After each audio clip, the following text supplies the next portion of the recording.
नमस्कार दोस्तों, स्वागत है आपका अव्या एस्ट्रो में। मैं हूं राजेंद्र शर्मा। आदि काल से मनुष्य के मन में एक प्रश्न गूंजता रहा। क्या था प्रश्न? क्या है प्रश्न? कि मेरा आगे क्या होगा, मेरा जीवन किस दिशा में जाएगा। हमारे प्राचीन ऋषियों ने इस जिज्ञासा को गहराई से समझा। उन्होंने इस अनंत आकाश में चमकते ज्योतिष पिंडों, ग्रहों, नक्षत्रों और तारों के रहस्यों को जाना और उन्होंने पाया कि इनकी गति और स्थिति हमारे जीवन के हर पहलू को प्रभावित करती है। यही अद्भुत विद्या जिसे इन आकाशीय ज्योतिष पुंजों के माध्यम से गणना और विश्लेषण करके विकसित किया गया, हम उसे ही ज्योतिष कहते हैं। यानी ज्योति पुंजों के माध्यम से जो कुछ कहा जाएगा वो ही ज्योतिष। आइए साथियों, बहुत ही सरल भाषा में इस ज्योतिष विज्ञान को सीखते हैं। इस श्रृंखला में ये पहला वीडियो है और इस श्रृंखला में हम आपको ले चलेंगे इस रहस्यमयी विज्ञान की गहराइयों में, जहां हम समझेंगे ग्रह, नक्षत्र, राशियां और उनका आपके जीवन पर प्रभाव। साथियों, सोशल मीडिया पर इतने कंटेंट हैं कि पता ही नहीं चलता कि क्या सही है क्या गलत है। वैज्ञानिक दृष्टिकोण से इस रहस्यमयी विद्या को सिखाने का आपको प्रयास करना चाहता हूं। वीडियो में अंत तक रहिए। जहां भी आप इस वीडियो को स्किप करेंगे वहीं आप कुछ ना कुछ इस विज्ञान का कोई सिद्धांत अधूरा छोड़ देंगे। मैं आपको पिछले 25 साल के सीखने और सिखाने के अनुभव के साथ आपको ज्योतिष की इस यात्रा में अपने साथ ले चलना चाहता हूं। ज्योतिष का कोई भी भाग ऐसा नहीं होगा जो आप नहीं जान पाएंगे। ये एजुकेशनल वीडियो है। ऐसे वीडियो लंबे जरूर हैं, लेकिन विषय को गहराई से समझने के लिए ये बहुत जरूरी है। आपको 30 मिनट का समय निकालना ही पड़ेगा। तो आइए शुरुआत करते हैं ज्योतिष सीखने की इस नई यात्रा की। तो सबसे पहले जानते हैं 9 ग्रहों की पहचान। इसकी पहचान कैसे करें? हमारे ऋषियों ने जब ज्योति पुंजों का अध्ययन किया तो उन्होंने सौर मंडल को आधार बनाया। सौर मंडल में कई पिंड सूर्य के चारों ओर चक्कर लगाते हैं। हम लोग जानते हैं, आज तो बहुत आसानी से पता चली जाता है, खगोल विज्ञान बता ही रही है, लेकिन ऋषियों ने इसको आत्मसात बहुत पहले ही कर लिया था। खगोल की दृष्टि से शनि, बृहस्पति, मंगल, शुक्र और बुध, ये 5 पिंड ऐसे हैं जो सूर्य की परिक्रमा करते हैं और खगोल की परिभाषा से ये ही ग्रह कहलाते हैं। यानी ऐसे पिंड जो सूर्य के चक्कर लगाएं, परिक्रमा करें, वो ही ग्रह कहलाते हैं। अब खगोल की परिभाषा के अनुसार तो पृथ्वी भी वास्तव में एक ग्रह है, क्योंकि ये भी सूर्य के चक्कर लगाती है। पर चूंकि पृथ्वी पर हम रहते हैं, उसकी गति हमें महसूस नहीं होती। हमें ऐसा लगता है मानो सूर्य गति कर रहा है। इसी कारण ज्योतिष में सूर्य को भी ग्रह का दर्जा दे दिया गया, पृथ्वी के एवज में दिया। लेकिन अब दूसरी परिभाषा हम खगोल की समझें तो जो पिंड ग्रहों की परिक्रमा करते हैं उन्हें उपग्रह कहते हैं। अब खगोल की दृष्टि से चंद्रमा पृथ्वी का उपग्रह है, क्योंकि यह पृथ्वी के परिक्रमा करता है। लेकिन चंद्रमा पृथ्वी के सबसे निकट होने के कारण उसका प्रभाव पृथ्वी पर रहने वाले जीवन पर सबसे अधिक होता है। तो चंद्रमा उपग्रह होते हुए भी हमारे ऋषियों ने ज्योतिष में चंद्रमा को भी ग्रह का दर्जा दिया। यानी वास्तविक ग्रह 5, लेकिन अब हो गए 7, सूर्य और चंद्रमा को भी मिला ले तो, जबकि सूर्य और चंद्रमा नहीं है। अब देखिए, एक मार्ग है जिस पर पृथ्वी जो है सूर्य की परिक्रमा करती है, दूसरा एक मार्ग है जिस पर चंद्रमा पृथ्वी के चक्कर लगाता है। ये दो रास्ते हुए। पृथ्वी और चंद्रमा की परिक्रमा के ये दोनों पथ दो स्थानों पर एक दूसरे को काटते हैं, काल्पनिक रूप से। ये रास्ते हैं, कोई वहां पे ऐसा मार्ग लाइन तो खिंची हुई नहीं है। ये कटान बिंदु, जो काटने वाले बिंदु हैं, ये ही राहु और केतु कहलाते हैं। ये कोई भौतिक पिंड नहीं है, मास नहीं है, बल्कि काल्पनिक बिंदु हैं। लेकिन ज्योतिष में इनका बड़ा महत्व है। ये जो काल्पनिक बिंदु हैं, ये जीवन पर बहुत अधिक प्रभाव रखते हैं। इसलिए राहु और केतु जो केवल एक काल्पनिक कटान बिंदु हैं, उन्हें ग्रह का दर्जा दिया गया। तो मित्रों, इस प्रकार हम देखें तो शनि, मंगल, गुरु, शुक्र, बुध, ये खगोल के अनुसार 5 ग्रह, परंतु ऋषियों ने सूर्य एक तारा होते हुए भी और उसको पृथ्वी की एवज में ग्रह मान लिया, 6 हो गए।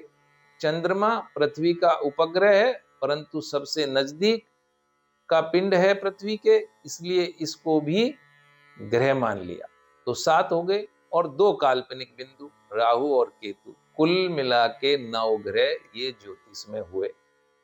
सूर्य, चंद्रमा, मंगल, बुध, गुरु, शुक्र, शनि, राहु और केतु, ये 9 ग्रह ही ज्योतिष के आधार स्तंभ हैं। देखो, 9 ग्रहों की पहचान हमने सीखी। अब हम जानेंगे इन ग्रहों की यात्रा का नक्शा, यानी 12 राशियां, 27 नक्षत्र और उनका गणित। उनका इस ज्योतिष में क्या महत्व है। ज्योतिष में हमारे ऋषियों ने सौर मंडल को एक व्रत, यानी एक सर्कल के रूप में जाना, और पूरे व्रत की परिधि को 360 डिग्री में बांट लिया। साधारण सा गणित है कि कोणीय दूरी नापने की इकाई डिग्री है, अंश है। यानी किसी व्रत की परिधि को 360 बराबर भागों में यदि हम बांटें, तो एक भाग के दोनों जो बिंदु हैं उनसे मिलाते हुए केंद्र पर 2 रेखाएं, 2 लाइन खींचें, तो ये भाग कोणीय दूरी के रूप में 1 डिग्री कहलाता है। इनको और बाइफरकेट करें तो देखिए, 1 डिग्री में 60 मिनट होती है और 1 मिनट में 60 सेकंड होते हैं। ये कोणीय दूरी नापने की इकाई है। ठीक है, 1 डिग्री 60 मिनट, 1 मिनट 60 सेकंड। जैसा पहले बताया कि एक वृत्त में बनने वाले कोण 360 डिग्री, अगर इस 360 डिग्री को 12 बराबर के भागों में बांट दें, तो हर भाग 30 डिग्री का होगा। 360 में 12 का भाग लगाया बराबर 30 डिग्री, यानी आकाश को 12 बराबर भागों में बांटा गया और एक भाग 30 डिग्री का हुआ, और इस एक 30 डिग्री के भाग को ही एक राशि का नाम दिया गया। यानी एक राशि बराबर 30 डिग्री का एक खंड।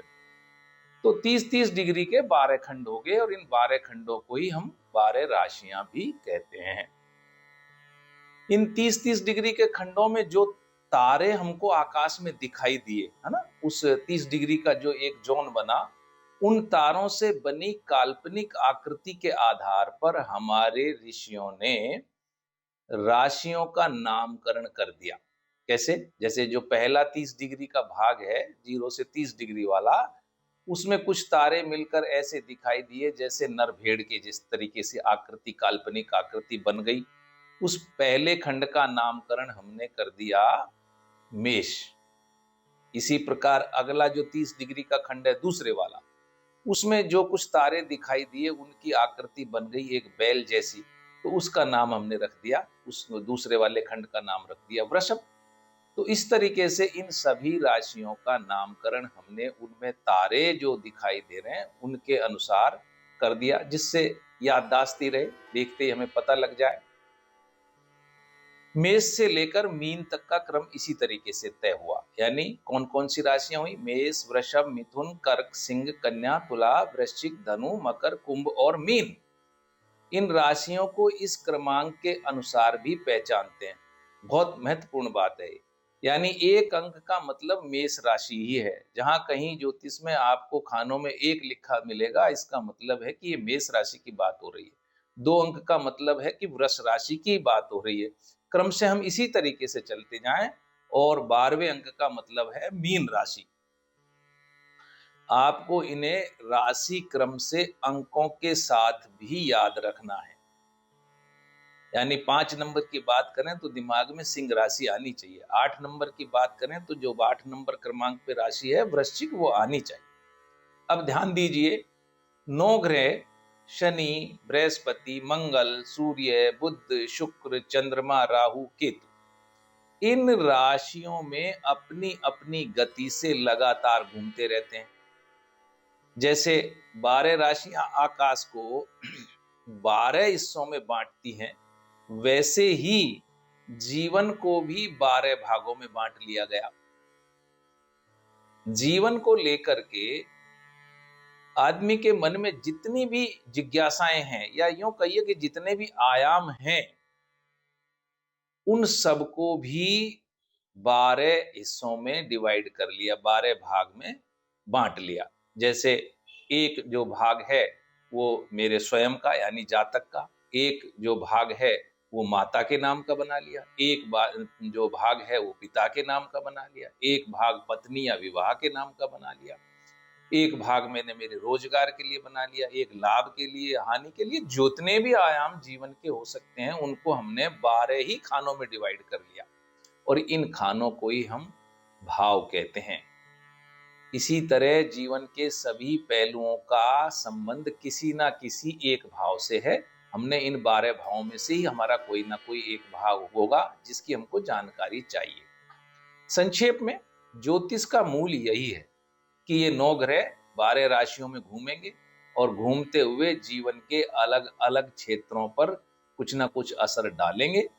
यही गति इनकी, यही इनकी स्थिति, और इसी प्रभाव को पढ़ना, ये ही संपूर्ण ज्योतिष है। यानी ज्योतिष में इन 12 ग्रहों को, 9 ग्रहों को 12 राशियों में घूमना और घूमते हुए क्या संकेत देंगे, यही ज्योतिष है। अभी हमने 12 राशियों का गणित सीखा। अब हम ज्योतिष को और बारीकी से समझने का प्रयास करेंगे नक्षत्र और उनके चरण के माध्यम से। जैसे राशि चक्र में आकाश को 12 हिस्सों में बांटकर एक राशि बनाई, वैसे ही ज्यादा स्पष्टता के लिए पूरे 360 डिग्री के आकाशीय चक्र को 27 बराबर हिस्सों में बांटा गया। यानी 360 में 27 का भाग लगाया, एक भाग हुआ 13 डिग्री 20 मिनट का, एक हिस्सा हुआ 13 डिग्री 20 मिनट। इस 13 डिग्री 20 मिनट के एक हिस्से को ही नक्षत्र का नाम कहा गया। यानी क्या कहा गया इसका नाम? जैसे वहां 30 डिग्री का राशि थी, यहाँ 13 डिग्री 20 मिनट का नक्षत्र। तो अश्वनी से शुरू होकर रेवती तक कुल 27 नक्षत्र होते हैं। अश्वनी, भरणी, कृतिका, रोहिणी, मृगशिर, आद्रा, पुनर्वसु, पुष्य, इस तरीके से आगे तक कुल मिला के रेवती तक 27। अब हर नक्षत्र को भी 4 बराबर भागों में बांट दिया गया, जिन्हें हम नक्षत्र का चरण भी कहते हैं। यानी 13 डिग्री 20 मिनट को भी 4 हिस्सों में बांट दिया। 13 डिग्री 20 मिनट में यदि 4 का भाग लगाएं तो एक हिस्सा हुआ 3 डिग्री 20 मिनट का। तो नक्षत्र का एक चरण यानी 3 डिग्री 20 मिनट का होगा।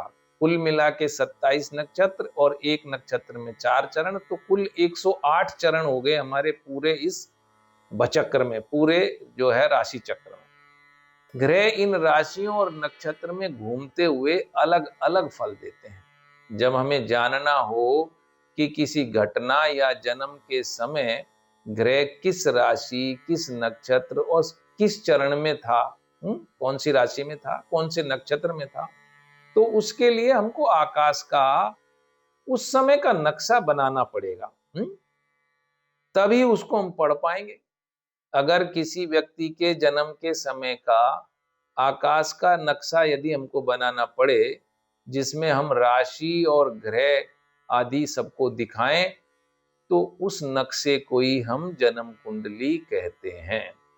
तो बात समझ में आई? जन्म कुंडली क्या है? आकाश का नक्शा, जन्म के समय आकाश का नक्शा। जन्म कुंडली यानी जन्म के समय आकाश का नक्शा। कोई भी नक्शा यदि हम बनाए, देखो साथियों, तो बनाने के लिए सबसे पहले क्या जरूरी है? हमको दिशा तय करना जरूरी होता है। जैसे हम सड़क या बिल्डिंग इनके नक्शे बनाएं, तो उसमें उस केस में हम उत्तर दिशा को चिन्हित करते हैं। आपने देखा होगा नक्शे में उत्तर दिशा दर्शाई गई होती है, लेकिन आकाश के नक्शे में पूर्व दिशा को चिन्हित किया जाता है, यानी यहाँ पूर्व दिशा को प्रदर्शित करेंगे।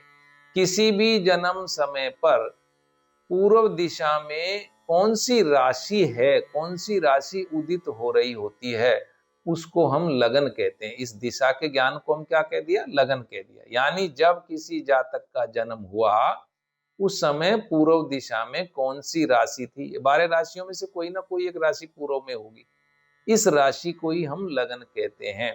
ये राशि कुंडली का आधार है, इस पर ही पूरा फलित टिका हुआ है। जब हम किसी सड़क या भवन का नक्शा बनाते हैं, तो देखिए समय बदलने से नक्शे में कोई फर्क नहीं आता। आप बिल्डिंग का नक्शा बनाएं, उसको सुबह 8 बजे बनाएं, दोपहर 12 बजे बनाएं, शाम को 8 बजे बनाएं, रात को 12 बजे बनाएं, उसके माप में कोई फर्क नहीं आता, वो वैसा ही बनेगा। लेकिन आकाश का नक्शा आपको बनाना हो, यानी कुंडली बनानी हो, तो ये समय पर पूरी तरह निर्भर है, क्योंकि आकाश का स्वरूप हर क्षण बदलता रहता है, हर क्षण बदल रहा है। सुबह अलग तरीके से दिखेगा, दोपहर अलग तरीके से दिखेगा, शाम को और रात को कुछ और तरीके से।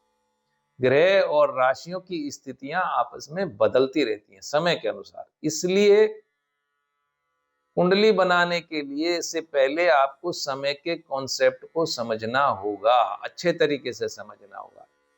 अब देखिए, एक समय वो है जो हमारी ये यांत्रिक घड़ियां बताती हैं, जो हम हाथों में बांधते हैं, इसे कहते हैं भारतीय मानक समय, इंडियन स्टैंडर्ड टाइम, IST।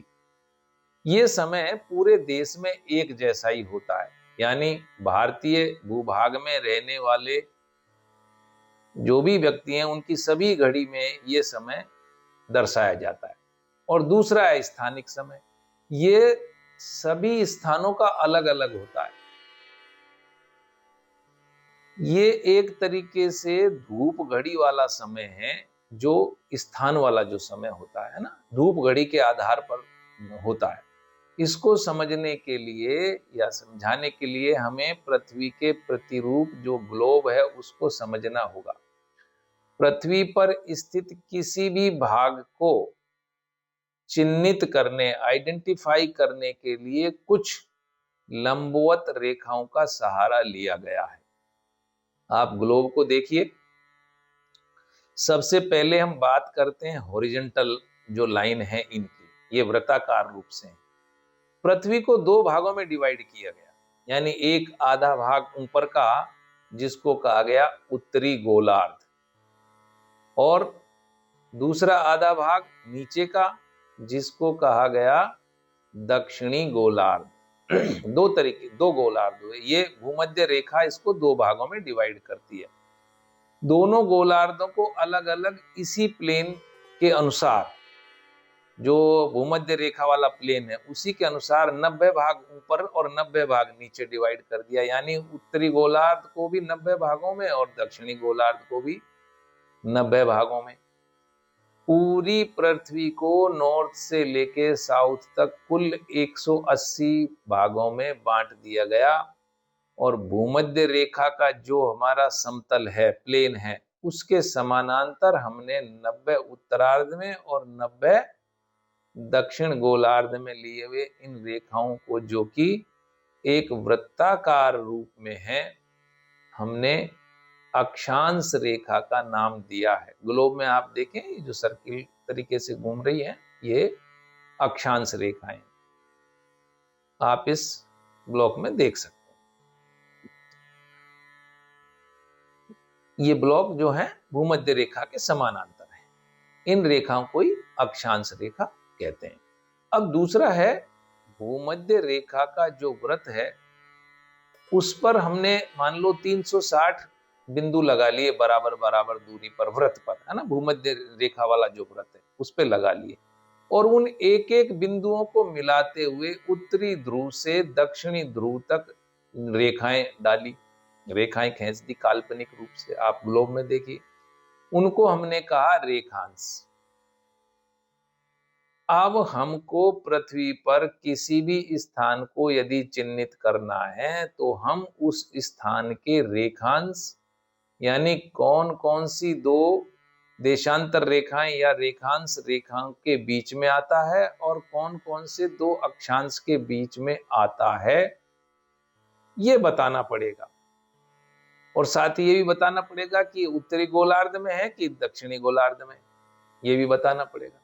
तो हमको यदि इस तरीके से हम किसी स्थान को चिन्हित करना चाहते हैं तो इन रेखांश और अक्षांश के माध्यम से चिन्हित कर सकते हैं। भारत देश उत्तरी गोलार्ध में ये लगभग 60 डिग्री से 95 डिग्री वाली जो हमारी रेखांश रेखाएं हैं उन दोनों के बीच में स्थित है। अरुणाचल प्रदेश से ले लीजिए और इधर आके आप जो है गुजरात का कच्छ आदि, पूरा भारत का विस्तार इस तरीके से है, लगभग 35 डिग्री मान लीजिए। इस तरीके से 60 से लेकर 95 जो डिग्री रेखांश के बीच में है और उत्तरी गोलार्ध के बीच में ये भारत का विस्तार है। तो हमको हमारे देश के किसी भी स्थान को यदि चिन्हित करना हो तो हमें ये दो चीज बतानी ही पड़ेंगी कि इतने इतने डिग्री रेखांश के बीच में और इतने इतने डिग्री अक्षांश के बीच में स्थान है। चिन्हीकरण का यही तरीका है। अब जैसे मैं मान लो मेरे शहर अलवर को मान लो, अलवर राजस्थान उत्तरी गोलार्ध में है और 27 डिग्री 34 मिनट अक्षांश पर है और 76 डिग्री 38 रेखांश पूर्व पर है, उत्तरी गोलार्ध में और ये पूर्व में। इन रेखांशों से ही सभी स्थानों का समय अलग अलग निर्धारित होता है। क्योंकि देखिए, अब आप कोई स्थान मान लें, वो स्थान मान लो 11 नंबर की रेखांश रेखा पर है, 11 डिग्री वाली पर, और दूसरा कोई स्थान 10 नंबर वाली यानी 10 डिग्री वाली नंबर की जो रेखांश रेखा है उस पर है। तो 11 नंबर की रेखा वाला स्थान सूर्य के सामने पहले आएगा और 10 नंबर का बाद में आएगा। तो हम कह सकते हैं कि जो बाद में आएगा वहां पर सूर्य उदय भी बाद में होगा और जो पहले आएगा सूर्य के सामने वहां पे सूर्य उदय पहले होगा, क्योंकि पृथ्वी जो है गति कर रही है।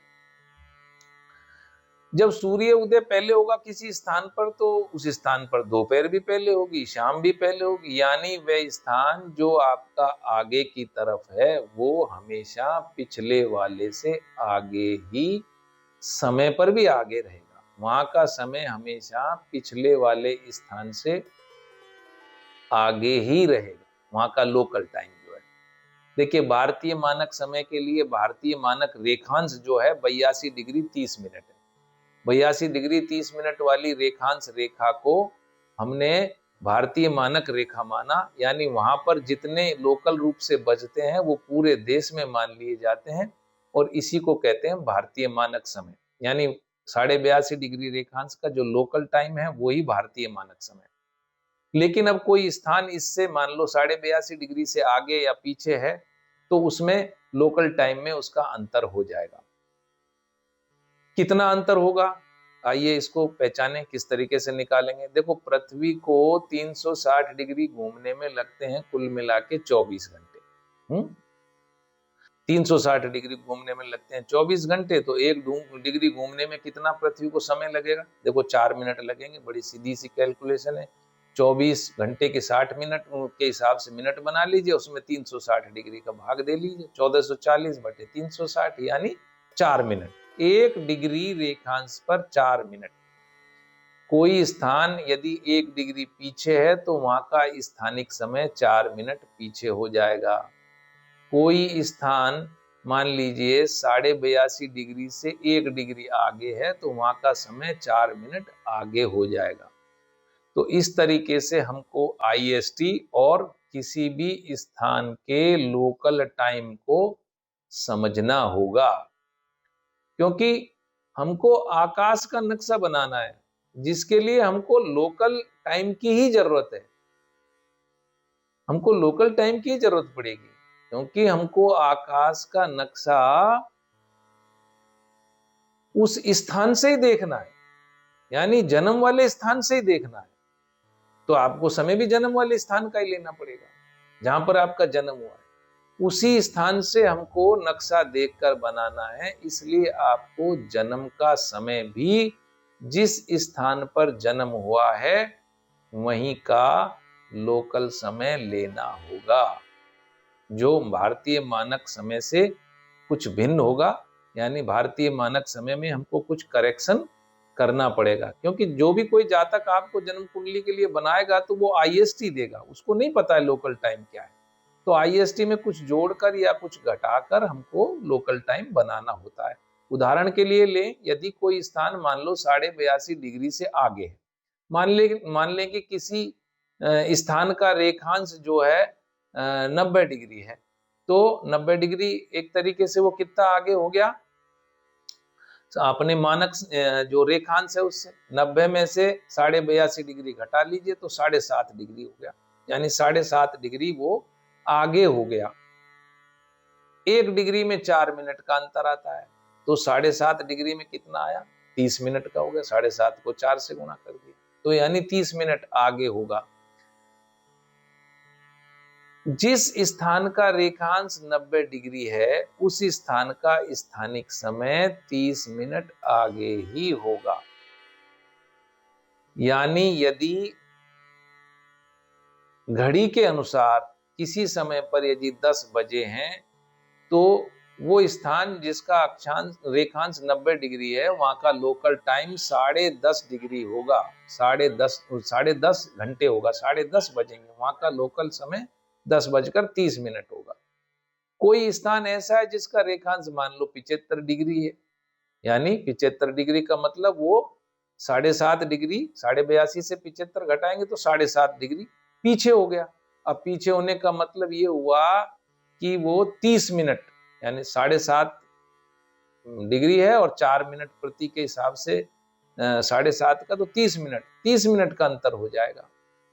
तो 30 मिनट वहां का समय पीछे हो जाएगा। मान लो किसी का IST जो है घड़ी का समय 10 बजे है तो उस स्थान का 75 डिग्री रेखांश पर जो स्थान है उसका स्थानिक समय 9:30 ही होगा। तो यह लोकल और IST का एक डिफरेंस है जो आपको समझ में आना चाहिए, क्योंकि समय कुंडली बनाने में सबसे अहम भूमिका रखता है, अहम भूमिका निभाता है।